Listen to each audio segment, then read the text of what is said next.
Hello. Hi. I'm Skillet Sauce. That's Ken. And this is Insanity Check Radio.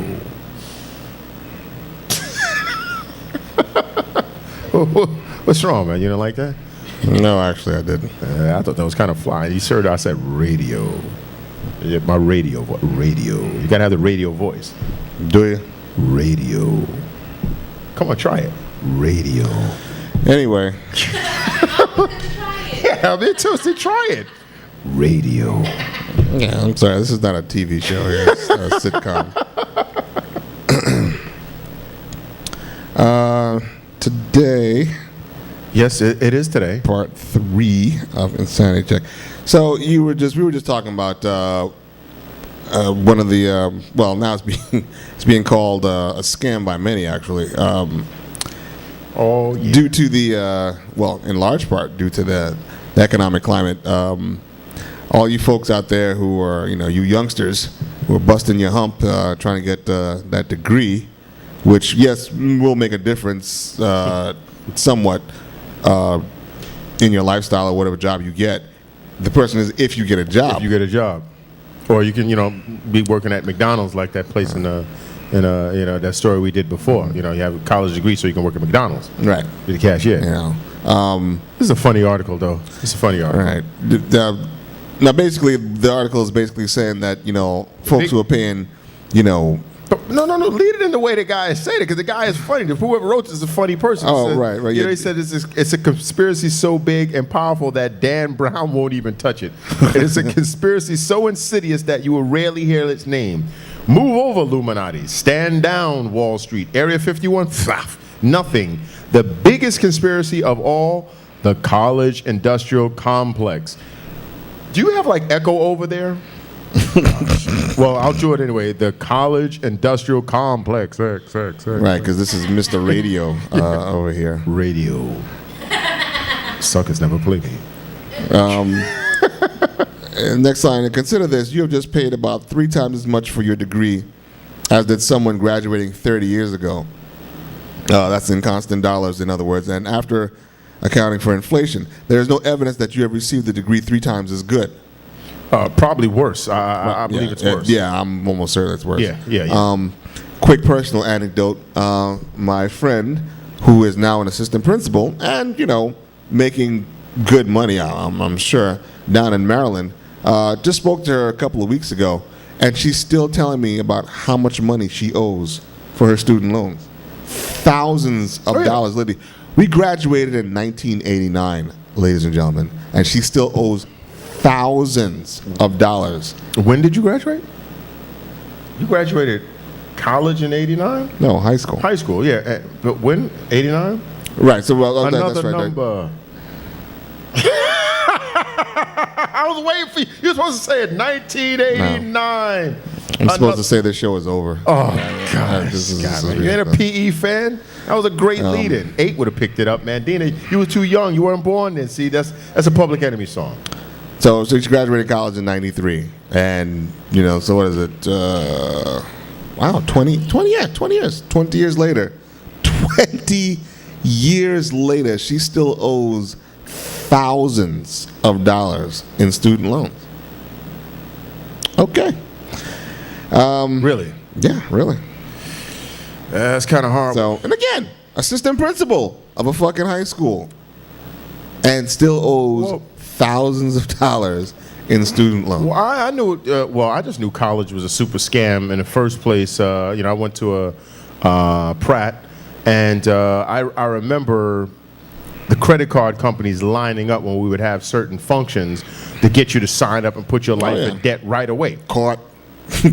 They caught me. The old manufacturer's Hanover caught me for 1 year, and after that, I was like, "Yo, I don't like that." When I realized if I didn't pay everything outright up front, I was getting hit with. I forgot what the interest rate at the time. I was like, "Fuck it, I might as well just pay. If I got the cash, I do. If I don't, I don't." And that was it. So manufacturer's Hanover was purchased by Chase, I think. I forgot who purchased it. Chase purchased damn near everyone. Yes. Yeah, so I'm like, yo, they caught me coming because I'm like, oh wow, a credit card. Wow, I'm a grown man. Blah blah blah.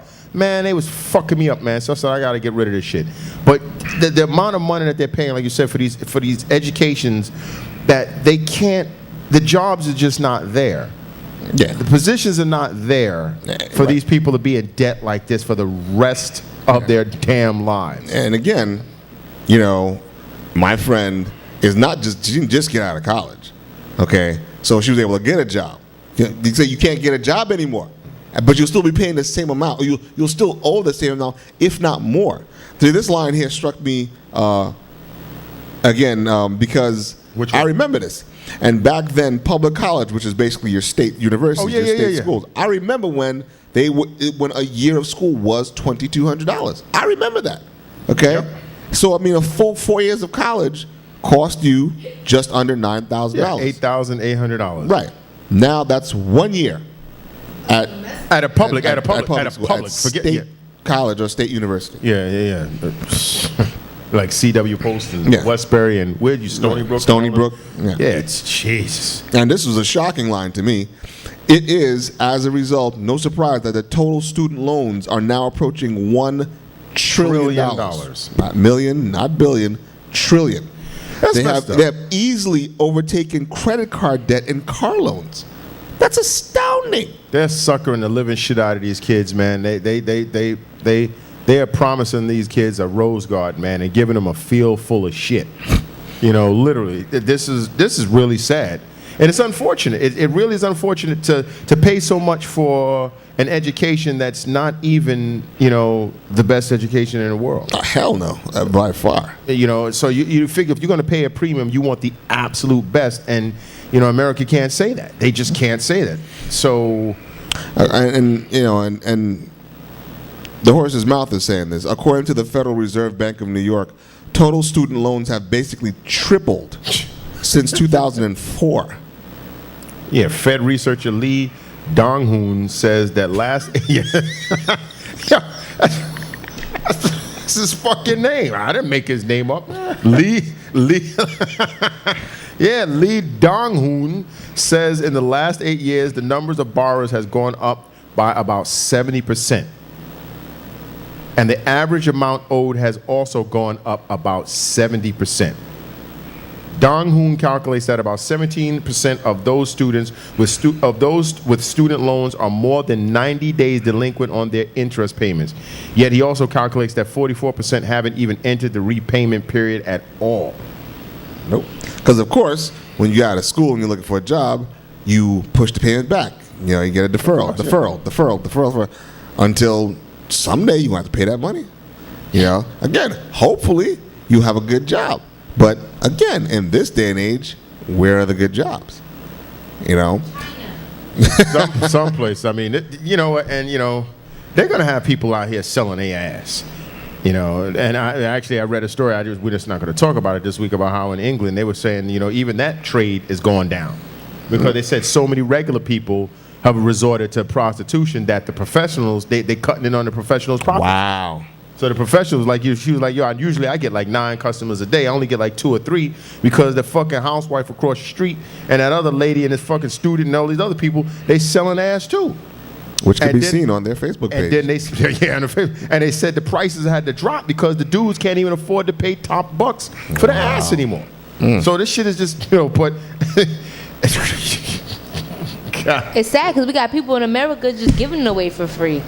Where? That's sad? Everywhere. That's sad. For the prostitutes. Oh, yeah. I was about to say, I'm waiting to hear I'm waiting to hear the sorry thing, right? The poor hoes. Too bad for them, dude. Too bad. That's sad shit.